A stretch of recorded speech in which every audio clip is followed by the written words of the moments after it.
يا مساء الخير حبايبي.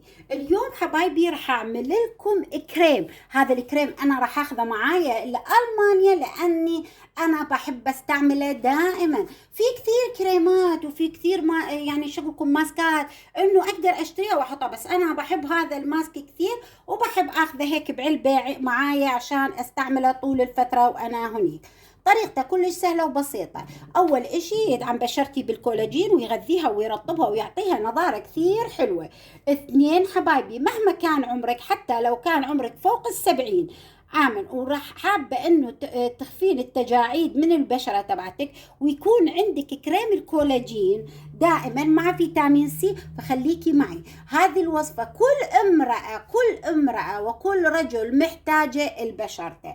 كل امرأة ورجل حابين انهم يعتنون بالبشرة تبعتهم محتاجين هذه الوصفة الرهيبة السهلة البسيطة اللي موادها احنا دائما نرميها اصلا يعني شو نقول، عفوا، بسلة المهملات. حبايبي هون انتو زي ما انتو شايفين راح نحتاج حبايبي اورجيكم. انا حطيت برتقالة كاملة، قشور برتقالة كاملة، قشور برتقالة كاملة. انا هاي الوصفة مسويتها بس شوية حزيد عليها لان قلت لكم انا مسويتها بدي اخذها معي.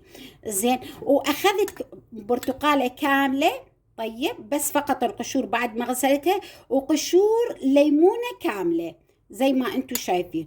واخذت حبايبي معاها كاسة كبيرة من اللبان الذكر، ماء اللبان الذكر، حطيته هون وخليتها تغلي تغلي تغلي. يعني القشور تبعت الليمون والبرتقال خليتها تغلي وين؟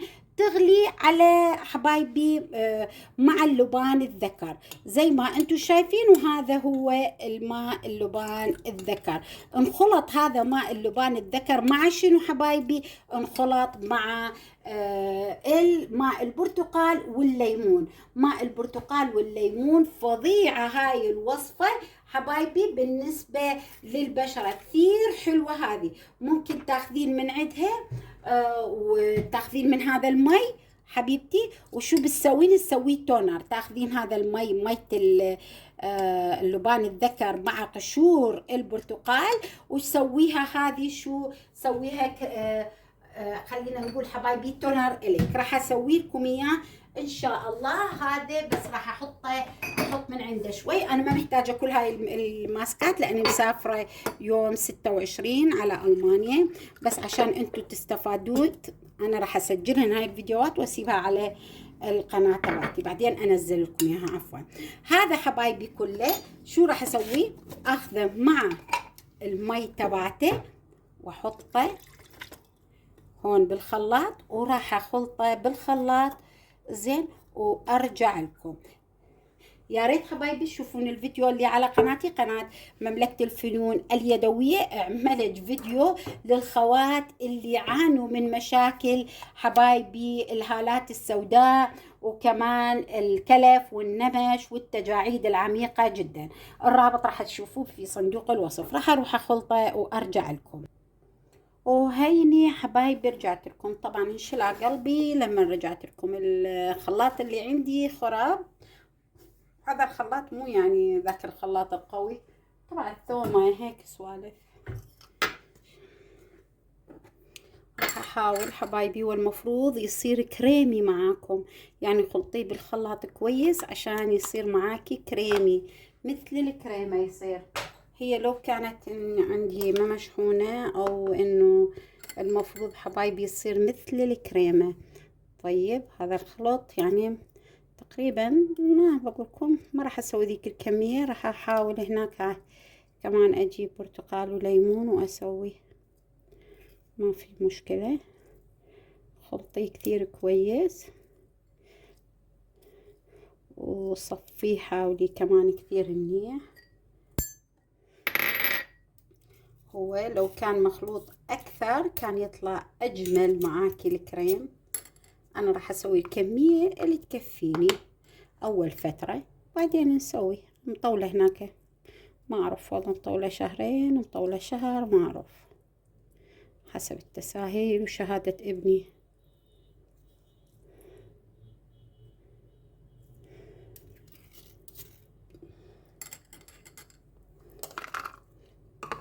هيك خليكم. أنا أحاول عشان طول الفيديو حبايبي إنه أسكر وأنزل كله وأرجع لكم. حبايبي الصفون بمقدار، خلينا نقول حبايبي صفيت بمقدار 4 معالق من الخلاصة تبعت البرتقال حبايبي والليمون. هسه شو راح نسوي؟ هسه حبايبي راح نحط مقدار حبايبي ملعقتين أكل من زيت جوز الهند. وهذا زيت الجوز الهند اللي عندي أنا مسويته زيت جوز الهند مع زيت البرتقال يعني مع البرتقال. انتوا حطوا فقط زيت جوز الهند، فقط زيت جوز الهند. هون حبايبي زي ما أنا بحكي لكم دائما ضروري جدا إنه يتحرك كثير كويس. قديش راح تحطين؟ حطي ملعقتين كبار أو 3 ملاعق من زيت جوز الهند. أنا تقريبا جنيه 3 ملاعق. حاولي إنك رجيه كثير كويس عشان إنه يتماسك. ممكن تحطين زيت البرتقال كمان تقدرين زي ما أنتوا شفتي أنا شو حطيت. وراح أضيف معاها كمان حبايبي زيت جوز الهند، عفوا جل الألوفيرا، ملعقتين كبار. زين أنا الأقل من الملعقتين صار. هسه أحاول أرجه.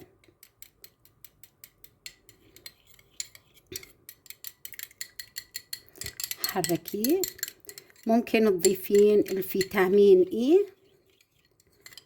طلعوا شلون صار. كمان أضيف له شوي جل الألوفيرا، يعني مقدار ملعقتين كبار. وراح ترجيه كثير كويس. طلعوا صار معايا الكريم اللي أنا حابة أضيف له. ممكن أضيف له فيتامين إي كبسولة كمان إذا حبيت. والكبسولات الفيتامين إي الصراحة ما موجودة، راح أضيفها بألمانيا. خلينا نقول كيف نتعبيه وكيف نحتفظ فيه وش قد الكمية اللي نقدر نحافظ عليها. طبعا هاي الكمية ممكن يظل عندنا مع ثلاجة باردة. طيب ممكن 3 أسابيع. طيب وإذا ظل عندنا شو بنسوي؟ نسوي له كبسولات صغيرة أو هيك قوالب صغيرة ونضبها بالثلاجة ونطلع قالب ونحطه.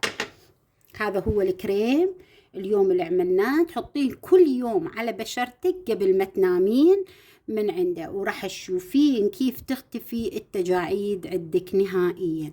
خليكم معي عشان إن شاء الله بالجزء الثاني نسوي التونر اللي حابة تشوفه. طلعوا حبايب ممكن ننام فيه وممكن نخليه ساعة ونغسله حسب ما انتي حابة. وانا بالنسبة لي بفضل اني احطه قبل ما انام. طيب واغسله الصبح وما تتعرضون على الشمس ولا على البخار الطبيخ وانتوا حاطين.